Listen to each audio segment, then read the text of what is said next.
لیکن جو کامل کی نظر ہوتی ہے وہ اس شخص کے اندر جو موجود صلاحیتیں ہوتی ہیں اس کو پرکھ لیتی ہے.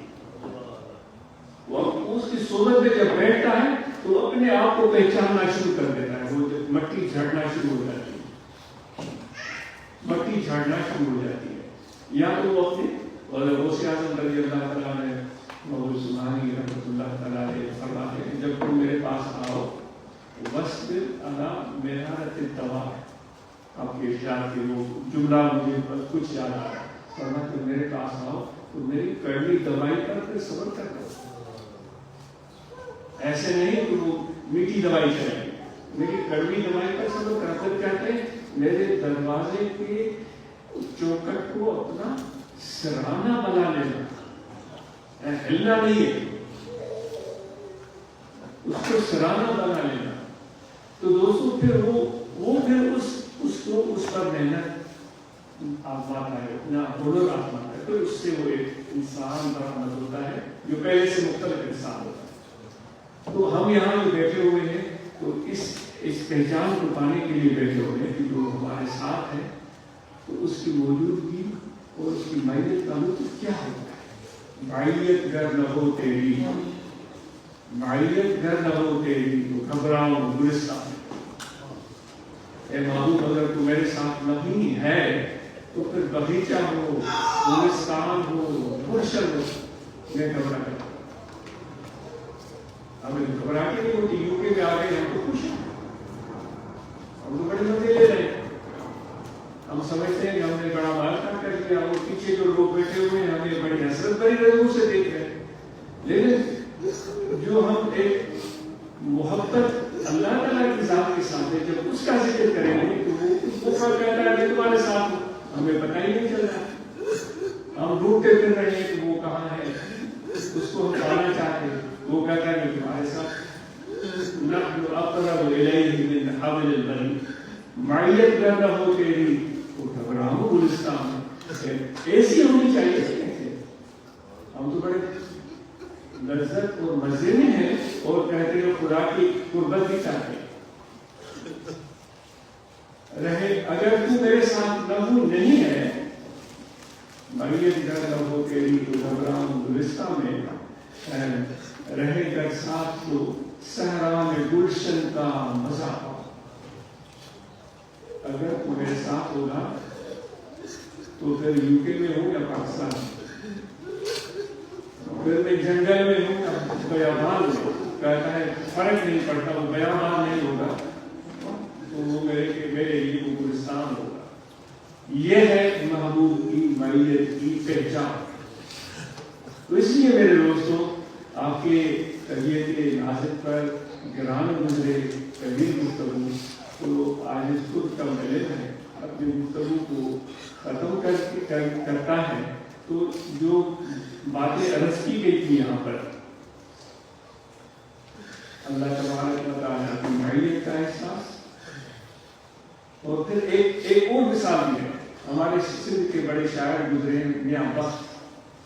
وہ کہتے ہیں کہ وہ اپنے انداز میں وہ شعر تو بڑے لاجواب ہیں، آج پورا ہیں. وہ کہتے ہیں کہ میری ملاقات حضور علیہ السلام کی نہر مبارک سے تھی. ان کی اپنا انداز. کہتا ہے میں نے اس لالے سے پوچھا کہ یہ تجھے شرف کیسے ملا کہ تم محبوب کے قدموں میں آ گئی ہو، اور پھر تمہیں یہ شرف کیسے ملا. وہ شاعر ہیں، وہ شاعر گفتگو کرتے کیسے ملا کہ تم زمینوں سے اٹھ کر عرش بری تک چلی گئی. اس نالے مبارک سے وہ گفتگو کر عرش بری تک چلی گئی. جو ہم نے سنا ہے تقاریر روایت میں کہ جب بارگاہ الہی میں حاضر ہونے کا موقع حضور علیہ السلام کو میسر ہوا تو آپ نے نالے مبارک اتارنے نہیں کی یا عرش کی طرف بڑھتے ہوئے اتارنے کی کوشش کی تو اللہ تعالیٰ نے فرمایا نہیں، نالے کے ساتھ آ جاؤ. جو علماء سے سنا ہے، آج اس کو اس کی کوئی تحقیق نہیں ہے. تو پھر وہ کہتے ہیں یہ بھی تمہیں شرف ملا کہ تم عرش پر گئی اور یہ حکم ہوا کہ نالے مجھے تو بتاؤ. تو پھر وہ نالے اپنی بات سناتی ہے. اے وقت سن، میں تو ایک ادنا سا جانور تھا، یعنی جانور تھا. مجھے پھر جانور کو جو ہر شخص ہانکتا ہے، بگاتا ہے، گھاس کھلاتا ہے، نہیں کھلاتا، ایسے ہی جانور تھا. مجھے پر ایک عیسائی کی نظر پڑی، اس نے پسند کر لیا، 4 روپے دے کر مجھے خرید لیا، لے گیا مجھے کسی مذہب خانے میں، مجھے لٹا دیا، پھر اس نے چھری پھیری، میں تڑپنے لگی، میرا خون بہنے لگا، میں سمجھ گئی کہ میں گئی کہاں سے، میں تو ختم ہوں۔ نہیں، پھر اس نے اپنے تیز ترار جو اس کے چاقو تھے، جو اس کی مختلف اوزار تھے، وہ مجھ پر وہ چھریاں پھینکنا شروع کر دی، میرے ٹکڑے ٹکڑے کر دیے، اور میرے اس جسم کی کھال اس کو اتار کر پھینک دی۔ پھر اس نے اس کھال پر کسی اور نے اس کھال کو پسند کیا، کچھ پیسے دیے، پوری کہانی بتا رہا ہے، تو اس پر نمک چھڑکا، کیا نمک پڑا، میں تو جل گئی، نمک جب زخم پر پڑتا ہے تو کیا ہوتا ہے۔ پھر اس نے وہ ساری باتیں بتاتے بتاتے کہتا ہے، پھر میں کسی موچی کے ہاتھ کر گئی، اس نے سوچا واہ یہ کیا اچھا چمڑا ہے، پھر اس نے اپنی زور آزمائی شروع کر دی، پھر مجھے کاٹا پیٹا، اور پھر مجھے ایک کسی سانچے میں ڈال دیا، پھر مجھے میرے اوپر اپنے زوردار مترکوں سے مجھے مارا پیٹا، پھر مجھے سلائی کی، میری سلائی کی، میں دیکھتی رہی سارا منظر، یہ کیا ہو رہا ہے، تکلیف برداشت سے باہر تھی۔ لیکن پھر ایک موقع پر میں نے شکل اختیار کری، اس نے یوں اٹھا کے دیکھا، اس نے کہا ہاں اب یہ صحیح ہے، تو وقت فقیر کہتا ہے ہاں یہ ٹھیک ہے، پھر کہتا ہے وہ لے گیا بازار، وہ کسی دکان پر جا کر اس نے اس کو پیش کیا چند روپوں کے بس۔ اس دن حکم ہوا تھا کہ محبوب کے قدموں کے لیے کوئی محبت والا چلا گیا تھا مارکیٹ میں، اس نے سینکڑوں جوتیاں دیکھی، کوئی قسم نہیں آئی، اس شخص کی نگاہ انتخاب مجھ پر پڑی، مجھے اٹھایا اور خریدا اور جا کر محبوب کے ہاتھوں کو پیش کیا، اور اس نے پسند کیا، اس نے اپنا پاؤں ڈال دیا، اس دن مجھے یہ شرف مل گیا۔ تو دوستو یہ شرف اور شان ایسے گھر بیٹھے نہیں ملتا، اور صرف کھانا کھانے سے، لنگر کھانے سے، یا عیش اڑانے سے، یا کچھ تعریفیں کرنے سے نہیں ملتا، اس کے لیے بڑے ظلم اور ستم جسم پر سہن پڑتے ہیں۔ محبوب کے قدموں تک پہنچنا ہے، محبوب کی معیت تک پہنچنا ہے، اس کی موجودگی کو محسوس کرنا ہے، تو پھر یہ سارے مرحلے طے کرنے کی ضرورت ہے۔ تو آخر میں طریقہ ذکر یہ بڑی مسرت ہوئی دوستوں کی کوششوں کا سن کر، وہ الحمدللہ نہ صرف ذکر کی باتیں سلاؤ اور ڈنوی نیسن بولٹن اور کافی علاقے کے دوست منعقد کر رہے ہیں۔ ایک چھوٹی سی شمع روشن کی ہے تو سالوں سے اس شمع کو جو ہے وہ دوست اپنے ہاتھوں سے یوں سنبھال کے رکھے ہوئے بجھنے نہ پائے، یہ بھی اللہ کا تعالیٰ کا کرم ہے۔ اور اس شمع کو روشن کرتے کرتے 10 اور شمعیں روشن ہوئی ہیں، اور یہ شمعیں انشاءاللہ نہیں، ایک بلب روشن ہوتا ہے تو اندھیرا بھاگتا ہے لیکن پھر بھی ہوتا ہے، 2 بلب روشن ہوتے ہیں تو اور روشنی، 10 بلب روشن اور روشنی، 50 اور روشنی، تو یہ الحمدللہ یہ شمع سے شمع روشن ہو رہی ہے۔ تو دوستوں کو آخری آپ کو شاباش، ابھی الحمدللہ خدا نے آپ کو منتخب کیا ہے، تو اس سلسلے کو زندگی کی محفلوں کو جاری رکھیں، اور اس سے پریشان مت ہو کہ یہ نہیں ہوا وہ نہیں ہوا، بس اپنا کام کیے جائیں، اور جو احباب ہم ہیں محبت کرنے والے، ہم اس محبوب کی تلاش میں وہاں پہنچتے رہیں، وہاں بیٹھیں ان لوگوں کے ساتھ جو میرے محبوب کا تذکرہ کرتے ہیں، جن کو دیکھ کر محبوب یاد آ جائے، اللہ تعالیٰ یاد آ جائے، جن کے ساتھ بیٹھ کر مرشد کامل کا فیض مل جائے، ان کے ساتھ ہم بیٹھنے سے گھبرائیں گے، کبھی کام آ جائیں گی، مجبوریاں آ جائیں گی، بہانے عذر ملیں گے، لیکن یہ عذر بہانے سب ختم چل پڑے۔ ہمارے محبوب محمد اسماعیل احمد کریالوں والے نقش بندی سلسلے کے گزرے گئے، ان کی مزار خیر کو میرس میں ہے، یہ زیارت عام و خاص ہے۔ وہ مختوم محمد راشد روزہ گھڑی کے پہلے مرشد تھے، پھر بعد میں مختوم محمد راشد نے سلسلہ قادریہ میں اجازت حاصل کی تھی، تو ان کی خدمت میں ایک شخص آتا تھا ہر سال، مختوم اسماعیل احمد صاحب کریالوں والے آتا تھا، وہ خدمت میں حاضر ہوتا اور ایک کھیت سے آتا تھا، تو وہ 2 سال نظر نہیں آیا، 2 سال کے بعد آیا تو آپ نے اس سے ملاقات کی، آپ نے فرمایا یہ دوست تو 2 سال نظر نہیں آیا، کیا ہوا؟